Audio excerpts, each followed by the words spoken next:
من قبلهم يحبون من هاجر إليهم ولا يجدون في صدورهم حاجة مما أوتوا ويؤثرون على أنفسهم ولو كان بهم خصاصة ومن يوق شح نفسه فأولئك هم المفلحون. പരിശുദ്ധമായ ഖുർആൻ ഏത് വീടിനെ കുറിച്ചാ പറഞ്ഞതെന്നറിയുമോ? ഏത് വീടിനെ കുറിച്ചാ പറഞ്ഞതെന്നറിയുമോ?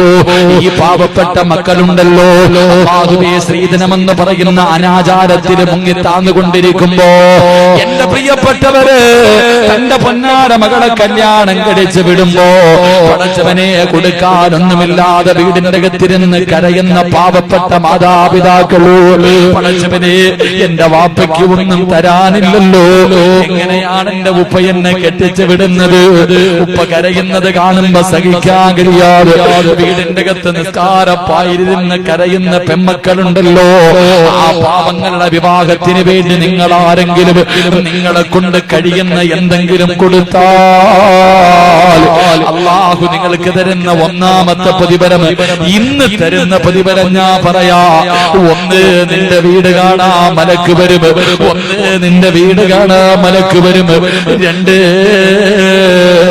ആഗ്രഹമില്ലേ വാപ്പാ ഭാര്യയും മക്കളുമായി സന്തോഷത്തോടു കൂടി ഒന്ന് ജീവിക്കണമെന്ന്? നീ വെള്ള ഉടുപ്പും ധരിച്ച് നാട്ടുകാരുടെ മുന്നിൽ നെളിഞ്ഞു നടക്കുമ്പോ നിന്റെ വീടിന്റെ അകത്ത് സന്തോഷമുള്ള ജീവിതം കിട്ടാറില്ലല്ലോ. എന്റെ പ്രിയപ്പെട്ടവരെ, നിങ്ങൾക്ക് ആർക്കെങ്കിലും സന്തോഷമുള്ള ഒരു ജീവിതം വേണോ? സമാധാനമുള്ള ജീവിതം വേണോ? നിങ്ങളുടെ ഭാര്യ നല്ലവളാകണോ? അല്ലാഹുവിനെ പേടിയുള്ള ഒരു ഭാര്യയാകണോ? അല്ലാഹുവിനെ പേടിയുള്ള ഒരു ഭർത്താവാകണോ? നിങ്ങൾക്ക് ആർക്കെങ്കിലും നല്ല ജീവിതം വേണോ? ഒന്ന്, അല്ലാഹുവിന്റെ ഖുർആനാ പറഞ്ഞത്. ഒന്ന്, റബ്ബ് നിങ്ങൾക്ക് നല്ല ജീവിതം തരും. അല്ലാഹു നിങ്ങളുടെ ഭർത്താക്കന്മാരെ നന്നാക്കും, നിങ്ങളുടെ ഭാര്യമാരെ നന്നാക്കും. രണ്ട്, സ്വാലിഹായ സന്താനങ്ങളാക്കി നിങ്ങളുടെ മക്കളെ മാറ്റും. രണ്ട്, കണ്ണിന് കുളിർമയുള്ള ഉപ്പാന്റെ മയ്യത്ത് കുളിപ്പിക്കാൻ അറിയുന്ന, ഉമ്മയുടെ മയ്യത്ത് നിസ്കരിക്കാൻ അറിയുന്ന, മാതാവിന്റെയും പിതാവിന്റെയും ഖബറിന്റെ ചാരത്ത് വന്ന് യാസീൻ ഓതി ദുആ ചെയ്യുന്ന നല്ല മക്കളെ നിങ്ങൾക്ക് വേണോ? നല്ല മക്കളെ നിങ്ങൾക്ക് വേണോ? അല്ലാഹുവിന്റെ റസൂല് പറയുന്ന രണ്ട്, നിങ്ങളുടെ മക്കളെ അല്ലാഹു സാലിഹീങ്ങളാക്കും, നിങ്ങളുടെ മക്കളെ അല്ലാഹു സാലിഹീങ്ങളാക്കും. മൂന്ന്, ഇന്ന് രാത്രി നിങ്ങളുടെ വീട് കാണാൻ മലക്ക് വരും. നീയും നിന്റെ ഭാര്യയും നിന്റെ മക്കളും ഇന്ന് വീടിന്റെ അകത്ത് കിടക്കുമ്പോ കാണാൻ അല്ലാഹുവിന്റെ മലക്ക് വരും. പൈസ കിട്ടാൻ വെറുതെ പറഞ്ഞതല്ല. മഹാനായ അബൂ തൽഹ റളിയല്ലാഹു തആല അൻഹു അല്ലാഹുവേ പള്ളിയിൽ പോയ ഭർത്താവിനെയും മകനെയും കാണാതെ വന്നപ്പോ ഉമ്മു സുലൈം എന്ന് പറയുന്ന ഭാര്യ വീടിന്റെ കവാടത്തിൽ കാത്തു നിൽക്കുകയാണ്. മുത്തുനബിയുടെ മുന്നിൽ പോയ ഭർത്താവിനെയും മകനെയും കാണുന്നില്ല. അതാ കുറെ സമയം കഴിയുമ്പോ തന്റെ ഭർത്താവും മകനും നടന്നു വരുന്നു. കാണാൻ തന്റെ ഭർത്താവ് യഥാർത്ഥ ഭാര്യ എങ്ങനെയാണ്, സ്നേഹമുള്ള ഭാര്യ എങ്ങനെയാണ്, ഭർത്താവിനെ കാത്ത് വീടിന്റെ കവാടത്തിന്റെ മുന്നിൽ എന്റെ ഇക്ക വന്നില്ലല്ലോ, എന്റെ ഇക്ക വന്നില്ലല്ലോ, ടെൻഷൻ അടിച്ചുകൊണ്ട് കാത്തു നിൽക്കുകയാണ്. നോക്കുമ്പോ ഭർത്താവും മകനും വരുന്നു. കൂടെ പ്രായമുള്ള ഒരു മനുഷ്യനുമുണ്ട്. വീടിന്റെ മുന്നിൽ വന്നു, സലാം പറഞ്ഞു. അബൂ തൽഹ റളിയല്ലാഹു തആല അൻഹു രണ്ടുപേരും വീടിന്റെ അകത്ത് കയറി. അതാ ഭാര്യ ചോദിക്കുന്നു, കൂടെ വന്ന മനുഷ്യനാരാ? അവിടെന്ന് പറഞ്ഞു, പെണ്ണേ, ഇശാ നമസ്കാരം കഴിഞ്ഞ് വെളിയിലിറങ്ങിയപ്പോ അല്ലാഹുവിന്റെ റസൂൽ ചോദിച്ചൊരു പാവപ്പെട്ടവനുണ്ട്, ആരാ ഭക്ഷണം കൊടുക്കുന്നത്? അബൂ തൽഹ പറഞ്ഞു, ഞാൻ കൊണ്ടുപോകാൻ നബിയെ, ഞാൻ ഭക്ഷണം കൊടുക്കാൻ നബിയെ. വിളിച്ചു കൊണ്ടുവന്നതാണ്. ഭാര്യ ചോദിക്കുകയാ, ആ മനുഷ്യന് എന്താ കൊടുക്കുന്നത്? എന്ത് കണ്ടുകൊണ്ടാ വിളിച്ചു കൊണ്ടുവന്നത്? ഈ വീടിന്റെ അകത്താണെങ്കിൽ കഴിക്കാൻ ഭക്ഷണമില്ല, ഇന്ന് നമ്മൾ രണ്ടുപേരും പട്ടിണിയാണ്. 10-11 വയസ്സുള്ള അനസ് എന്ന് പറയുന്ന പൊന്നുമോനും അവൻ വയറ് നിറച്ചു ഭക്ഷണം കഴിച്ചിട്ട് ദിവസങ്ങളായി. ഇന്ന് അവൻ കഴിക്കും. നമ്മുടെ രണ്ടുപേരുടെയും ഭക്ഷണം അവന് കൊടുത്തിട്ട് പട്ടിണി കിടക്കാമെന്ന് കരുതി മാറ്റിവെച്ചിരിക്കുന്ന ഈ ഭക്ഷണമല്ലാതെ ഒന്നും ഈ വീടിന്റെ അകത്തില്ല. പിന്നെ എങ്ങനെ കൊടുക്കാനാണ്? പടച്ചവനെ, ഭാര്യയും ഭർത്താവും വീടിന്റെ അകത്തിരുന്ന് കരയുകയാണ്. അനസ് എന്ന മകനും അടുത്തു വന്നു. ഉമ്മ കാര്യം പറഞ്ഞു. 3 പേരും വീടിന്റെ അകത്തിരുന്ന് കരയുകയാ. എന്തിനാ? വീടിന്റെ അപ്പുറത്തെ റൂമിലിരിക്കുന്ന പാവപ്പെട്ടവന് കൊടുക്കാൻ ഭക്ഷണമില്ല. അവസാനം ആ പെണ്ണ് പറഞ്ഞു, അബൂ തൽഹ റളിയല്ലാഹു തആല അൻഹുവിനോട് ഭാര്യ പറഞ്ഞു, ഞാനൊരു ഐഡിയ പറഞ്ഞു തരാം, ഞാനൊരു വഴി പറഞ്ഞു തരാം. ഈ ഭക്ഷണം മുഴുവനും ഒരു പാത്രത്തിൽ വെക്കാം, എന്നിട്ട് എല്ലാവർക്കും കൂടെ കഴിക്കാനിരിക്കാം, എല്ലാവർക്കും കൂടെ ഭക്ഷണം കഴിക്കാനിരിക്കാം. എല്ലാവരും പാത്രത്തിൽ കൈയിടുമ്പോ, മോനെ വിളക്കണച്ച് കളയണേ അനസ്. ഉമ്മ 11 വയസ്സുകാരനോട് പറഞ്ഞു കൊടുക്കുകയാണ്, എന്റെ പൊന്നുമകൻ എങ്ങനെയെങ്കിലും വിളക്കണക്കണം, എന്നിട്ട് ഭക്ഷണം വാരി കഴിക്കരുത്, നമുക്കിന്ന് പട്ടിണി ഇരിക്കാം മോനെ. പാപ്പ വിളിച്ചു കൊണ്ടുവന്ന പാവപ്പെട്ടവന് കഴിക്കാൻ കൊടുക്കാം, ഇന്ന് നമുക്ക് പട്ടിണി ഇരിക്കാം. എന്റെ പ്രിയമുള്ളവരെ, ഭക്ഷണം എടുത്തു വെച്ചു. എല്ലാരും അടുത്തിരുന്നു.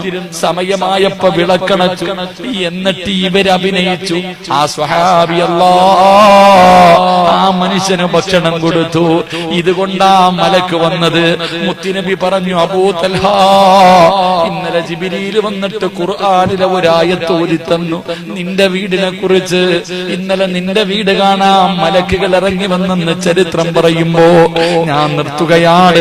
എന്റെ പ്രിയപ്പെട്ടവരെ, ഇത് ദുനിയാവിൽ കിട്ടുന്ന 1 നല്ല ജീവിതം, 2 നല്ല മക്കള്, 3 വീട് കാണാൻ മലക്ക് വരും, 4 അൽ ഹജ്ജുൽ മബ്റൂർ ലൈസ ലഹു സവാബുൻ ഇല്ലൽ ജന്ന. മുത്തുനബി പറഞ്ഞു, അല്ലാഹുവിന്റെ പ്രവാചകൻ അവിടെ നിന്ന് പറഞ്ഞു. എന്തേ പറഞ്ഞത്? അതാ ഹജ്ജിന്റെ പ്രതിഫലം സ്വർഗമാണ്, ഹജ്ജിന്റെ പ്രതിഫലം സ്വർഗമാണ്. സഹാബികൾ ചോദിച്ചു, മബ്റൂറായ ഹജ്ജ് എന്ന് പറഞ്ഞാൽ എന്താ നബി? അതിന്റെ വിശദീകരണത്തിൽ കാണാം, അല്ലാഹുവിന്റെ റസൂല് പറഞ്ഞു, മുത്ഇമുൽ ജിയാദ്, വിശക്കുന്നവന് ഭക്ഷണം കൊടുക്കലു. എന്റെ പ്രിയമുള്ളവരെ, അല്ലാഹു നിങ്ങൾക്ക് തരുന്ന 4ാമത്തെ പ്രതിഫലം ഞാൻ പറയാ. നിങ്ങൾക്ക് അല്ലാഹു ഹജ്ജ് ചെയ്യാനുള്ള തൗഫീഖ് തരുമെന്ന് നബി മുഹമ്മദ് മുസ്തഫ. അല്ലാഹുവിന്റെ റസൂല് പറയുകയാ, യതീമായ മക്കളുണ്ടല്ലോ, ഈ പാവപ്പെട്ട പെൺകുട്ടികളുണ്ടല്ലോ, അവരുടെ വിവാഹത്തിന് വേണ്ടി നിങ്ങൾ ആരെങ്കിലും എന്തെങ്കിലും സദഖ കൊടുത്താൽ അല്ലാഹു തരുന്ന പ്രതിഫലം പടച്ചവന്റെ കഅബ കാണാനുള്ള ഭാഗ്യവാ, ഹജ്ജ് ചെയ്യാനുള്ള തൗഫീഖാ, ഹജ്ജ് ചെയ്യാനുള്ള തൗഫീഖാ. അതുകൊണ്ട് എന്റെ പ്രിയപ്പെട്ടവരെ, ഇത് ദുനിയാവിലെ പ്രതിഫലം, ഇത് ദുനിയാവിലെ പ്രതിഫലം. 4 പ്രതിഫലമായി. ഇനി 5ാമതൊരു പ്രതിഫലമുണ്ട്, 5ാമതൊരു പ്രതിഫലമുണ്ട്. ഈ ലോകത്ത് നിന്ന് യാത്ര പറയുമ്പോ വഅബ്ശിറൂ ബിൽ ജന്ന, അല്ലാഹുവിന്റെ സ്വർഗം കണ്ടിട്ട് മരിക്കാനുള്ള ഭാഗ്യവാ, സ്വർഗം കണ്ട് മരിക്കാനുള്ള ഭാഗ്യവാ, സ്വർഗം കണ്ട് മരിക്കാനുള്ള ഭാഗ്യവാ. ചിരിക്കുന്ന മുഖത്തോടെ പലരും കിടക്കുന്നത് കണ്ടിട്ടില്ലേ വാപ്പാ? എന്റെ പ്രിയമുള്ളവരെ, 5 6ാമത്തെ പ്രതിഫലം എന്താ? ഫവകാഹുമുല്ലാഹു ശർറ ദാലികൽ യൗം. പൈസ കിട്ടാ ഞാൻ പറഞ്ഞതല്ല, നിങ്ങൾ തരാ ഞാൻ പറഞ്ഞതല്ല. അല്ലാഹുവിന്റെ ഖുർആൻ, വയുതഇമൂന തആമ അലാ ഹുബ്ബിഹി മിസ്കീനൻ വയതീമൻ വഅസീറാ ഇന്നമാ നുതഇമുകും ലിവജ്ഹില്ലാഹ് ലാ نريد منكم جزاء ولا شكورا إنا نخاف من ربنا يوما عبوسا قمطريرا فوقاهم الله شر ذلك اليوم ഏറ്റവും ശർറായ ദിവസം അല്ലാഹു നിനക്ക് രക്ഷ തരുകയാ. പെങ്ങള് പലരും നിന്നോട് ചോദിക്കുമല്ലോ, എന്തിനാടി സ്വർണ്ണമൂരി കൊടുക്കുന്നത്, എന്തിനാ നിനക്ക് വേറെ പണിയില്ലേ, എന്തിനാ ഇതൊക്കെ കൊടുക്കുന്നത്? അല്ലാഹു നിനക്ക് തരുന്ന പ്രതിഫലം നാളെ പടച്ച റബ്ബിന്റെ പരലോകത്ത് നീ പേടിക്കണ്ട. അല്ലാഹുവിന്റെ കോടതിയിൽ നീ വിജയിച്ചവളാണ്, അല്ലാഹുവിന്റെ കോടതിയിൽ നീ വിജയിച്ചവളാണ്. ഹദീസിൽ കാണാ, നാളെ ഖബറിന്റെ അകത്ത് നിന്ന് എഴുന്നേറ്റ് നീ പറന്നാണ് പോകുന്നത്.